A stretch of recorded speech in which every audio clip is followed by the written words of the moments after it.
জুমার দিন আল্লাহর রাসূল বলছে তোমরা আমার প্রতি বেশি বেশি দরুদ পাঠ করো। সুবহানাল্লাহ সুবহানাল্লাহ।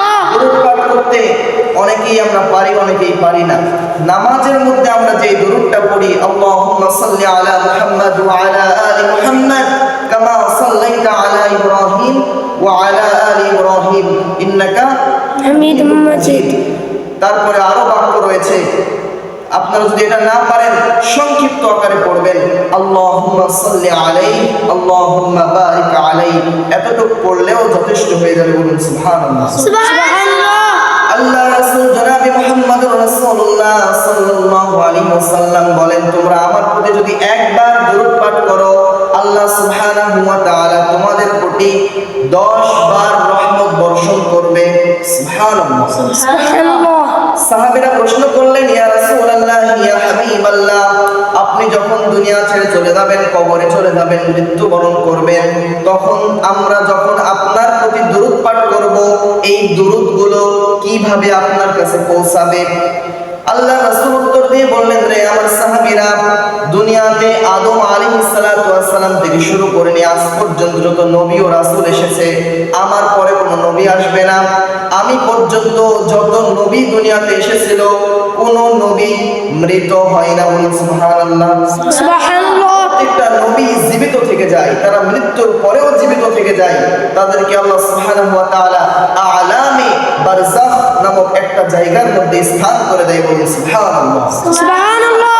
রাসূল বলে, তোমরা যেখান থেকে যে অবস্থা থেকে তোমরা দরুদ পড়ো না কেন, ফেরেশতাদের মাধ্যম দিয়ে ওই দরুদটা আমার মাঝখানে পৌঁছায় দেওয়া হবে। বলুন আল্লাহু আকবার।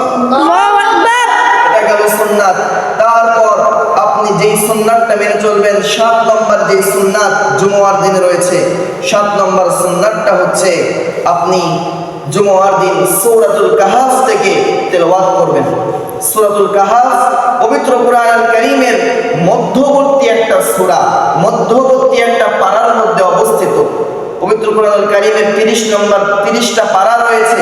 30টা পারার মধ্যে 15 নম্বর পারায় অবস্থিত, এবং এই সূরার মধ্যে এমন একটা শব্দ রয়েছে যে শব্দটা পবিত্র কুরআনুল কারীমের সবচেয়ে মাঝখানের একটা শব্দ, যে শব্দটা পবিত্র কুরআনুল কারীমের মধ্যে মোটা করে চিহ্নিত করে লেখা আছে।